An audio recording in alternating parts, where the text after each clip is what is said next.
J'ai l'impression que beaucoup d'artistes, c'est des vendeurs de tapis, des marchands de tapis. Je dis ça parce que il y a beaucoup d'écrivains, surtout en France et ailleurs, mais en particulièrement en France, puisque j'observe des fois ce qui se passe à la télévision française. Tous ces écrivains qui passent à la télévision, tout ça pour pas vendre leur image, pour essayer de vendre leurs bouquins.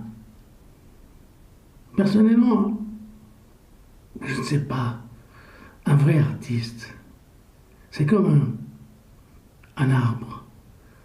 Il donne des fruits et les gens accueillent les pommes. C'est la nature qui fait le reste. Les gens s'y intéressent, y passent et ils cueillent le fruit. Mais quand on essaie de passer exprès à la télévision pour vendre son bouquin, essayer de vendre, il y a au fond de l'écrivain, il y a une âme de marchand de tapis. Ils veulent absolument vendre leurs œuvres. L'œuvre, elle est là, elle existe pour aujourd'hui, demain ou jamais. Mais ça ne doit pas être un produit de consommation, poussé à outrance par ces services de télévision et autres, par la pub. Oui, c'est vrai, la télévision, c'est quoi? C'est un organe à propulser des produits. Et un de plus. C'est pour cela que toute télévision qui est financée par l'État, il ne doit pas y avoir de publicité. Et ni des personnes qui doivent faire de la publicité pour leurs œuvres.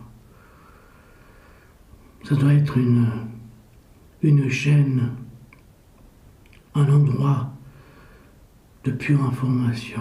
On informe. Vous me direz que c'est difficile. Bien sûr, l'interview, l'écrivain qui passe et se fait interviewer, il passe toujours au moment où il vient d'écrire un livre. Hein? Ça lui fait de la pub. Moi, je trouve ça un peu artistique. On dirait, ouais, mais alors, tu écris. Ben non, le bouche à oreille, le temps. Et on ne sait jamais. Tout d'un coup, la perle rare qui vous découvre, et il vous fait de la pub, ou s'il vous fait part de vous dans les journaux, sans que ce soit prévu de la pub. C'est de la pub imprévue, malgré elle, si vous voulez. Je ne sais pas si vous arrivez à saisir la différence.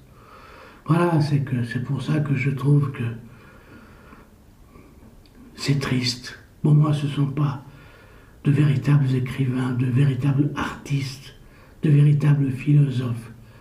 Ce sont de marchands de tapis, de produits littéraires, j'aurais dit des tapis littéraires, presque. Vous voyez, des tapis.